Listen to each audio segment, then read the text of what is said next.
What's up, techies? Peter von Panda here. Hey, just bought myself this GU08 smartwatch. It's another Bluetooth watch. I've had a lot of fun checking out Bluetooth watches and smartwatches for that matter, and figure out which ones are my favorite. This is the box comes in. Kind of a nice packaging. Pretty slick. I have this vinyl patent leather type of box. Got some instructions here. Yeah. Oh. All right. Cool. And looks like here's the watch. Packaging and micro USB cable in there. And the watch comes in a little baggie here. And here it is. Take it in. Drink it in, my friends. Drink it in. What I like about this GU08 is that it's particularly clever in its design. In that it's really unique. I don't think I've ever seen a smartwatch that looks anything like this. It's pretty interesting shape. It has a really kind of curved, kind of like a marble countertop edge. It's square shaped. This band is really interesting. It looks like it fits into some slots on the sides here, and looks like it has a button type of clasp. And then the long end would fold in there. So really clever band, kind of a silicone band here. I mean, I just love it when companies take it upon themselves to really kind of start with a clean sheet of paper and design something that really oozes originality.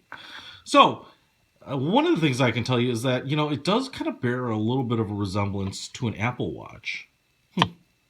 Anyway, maybe we'll talk about that.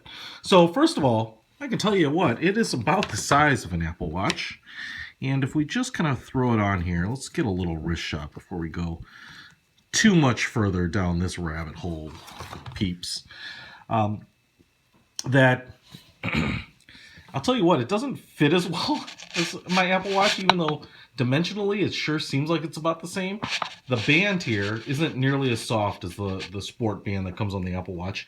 And I don't know if it's exactly the same dimension, but the angle of the band seems to be really wide, flat and wide. It doesn't seem to kind of come down at the same angle, but whatever. Or it's stiff or something. There's a little bit of texture there, but this band is unnecessarily stiff or something like that. But it doesn't fit as well and it doesn't feel as comfortable. Obviously, no biometric sensors on the back here, even though they have this little raised faux sensor portion. Looks like there's a pinhole there for maybe speaker or microphone, I'm not sure. And then the rotating crown, maybe? Although, you know what? It doesn't seem to rotate. Kind of wiggles, but it does button push.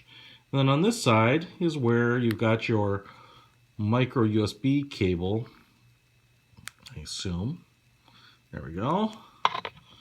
Micro USB, and another hole and a slot here for, I don't know, micro SIM maybe?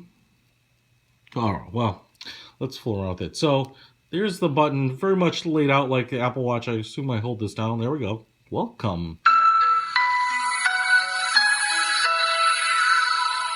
Ooh.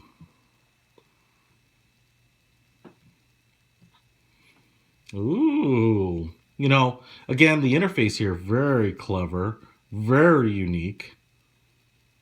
It's interesting that it looks a lot like the Apple Watch functionality, but, without the Force Touch, I'm not sure, does that go back? I guess this does.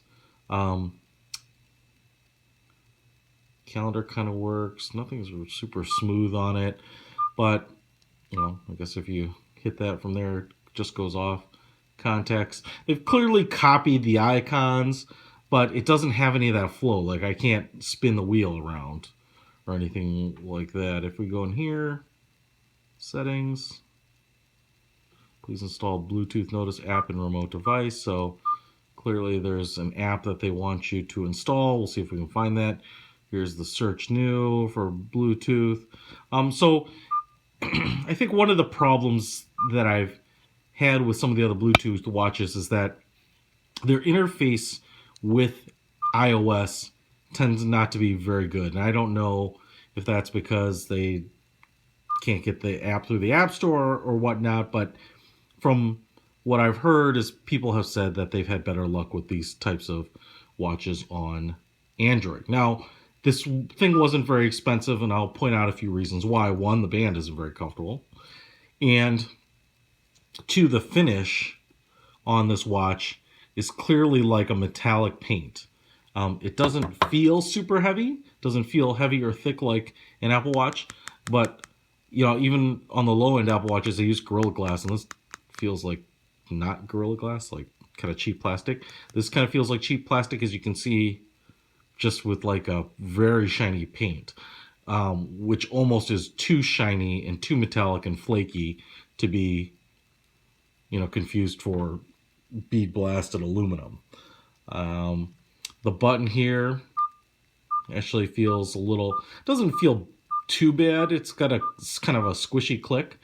And let's see if we can figure out what this does, though.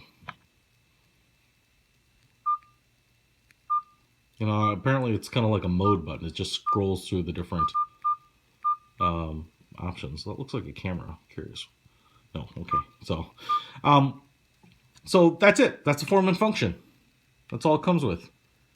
Let's go ahead and kind of wear it around and see how it handles the durability tests. All right, kids. So for the first test, what I'd like to do is figure out how much this crystal that they're using can resist abrasion. So I have a couple of steel tools here, and I just want to kind of draw a couple little light scratches across the front.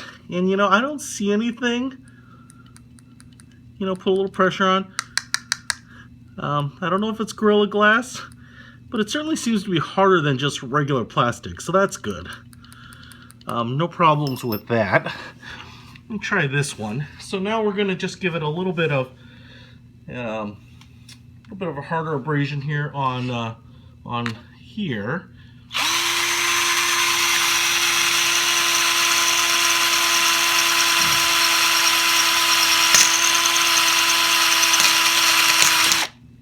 Okay. Now, unfortunately, all right, the power button now continues to work. It's turning on a backlight, but the screen seems to have a problem. And the speaker seems to still work too, but you know, I definitely see abrasions on that screen. There appears to be some dust too, so some of the screen itself has some of the surface has kind of scratched off into a little kind of a powder residue almost. You know, I don't know that this is going to function properly, but I'll let it sit overnight and see if that screen comes back on or works any better. But right now, you know, I certainly don't see this being as good as the sapphire crystals that you can get on other smartwatches. So hopefully that helps with your purchasing decisions. Peter Von Panda out.